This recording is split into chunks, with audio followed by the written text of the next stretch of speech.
Cada um dos campos de uma tabela possui seu grupo de atributos. Tais atributos, como tipo, tamanho e formato do campo, dentre outros, recebem o nome de propriedades, as quais podem ser editadas a qualquer momento, caso necessite modificações.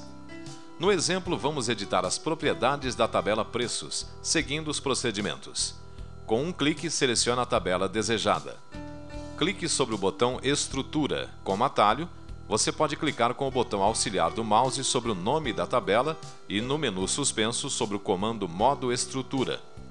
Assim que a janela é exibida, selecione na coluna Nome do campo o campo a ser alterado. Para esta seleção, clique sobre o nome desejado. Caso queira alterar o nome do campo, clique duas vezes sobre o mesmo e digite o novo nome. A simples renomeação de um campo não influi nos dados concernentes ao mesmo, caso já tenham sido inseridos. Já a modificação do tipo de um campo deve ser analisada cuidadosamente, pois conforme a mudança realizada, pode haver perda dos dados, principalmente se os mesmos tiverem sido anteriormente definidos como data ou numéricos. Portanto, evite esse tipo de ação, a não ser em caso de extrema necessidade. Veja que em Propriedades do campo, você tem disponível uma série de caixas de entrada, cada uma relativa a um atributo.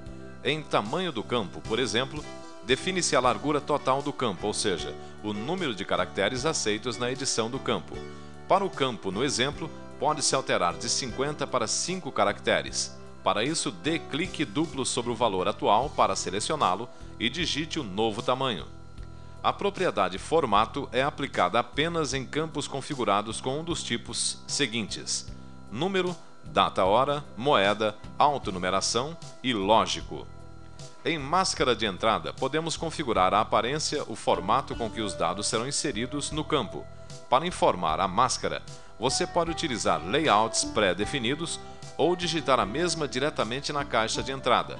Para este exemplo, a máscara é definida com os seguintes caracteres: 999.9. Isso indica que, na tabela, quando estiver sendo digitado, o código será mostrado exatamente como a máscara sugere, ou seja, com um prefixo de 3 caracteres e um sufixo de caractere único separados por um ponto. Para tornar o preenchimento de um campo obrigatório, clique na caixa Requerido, abra o menu desdobrável e selecione a opção Sim.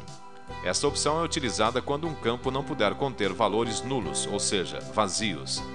Selecionemos então um campo de outro tipo, observando suas diferenças em relação ao primeiro.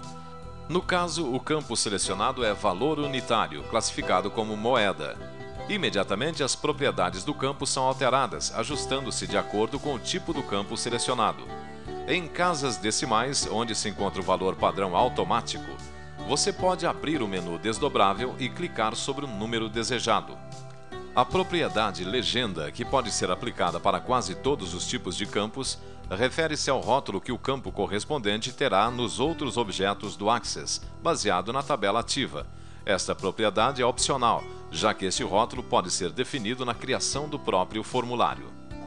Na maioria dos campos, você pode também definir um valor atribuído automaticamente ao campo quando um novo registro for criado, seja em tabelas ou formulários. Este valor pode ser modificado ou mantido pelo usuário na entrada das informações do novo registro. Para fazer uso deste recurso, informe o valor desejado na propriedade Valor Padrão. Para salvar todas as configurações aplicadas, clique sobre o botão de atalho Salvar, disposto na barra de ferramentas Padrão. Para fechar a janela de estrutura, clique sobre o botão Fechar no canto direito de sua barra de títulos.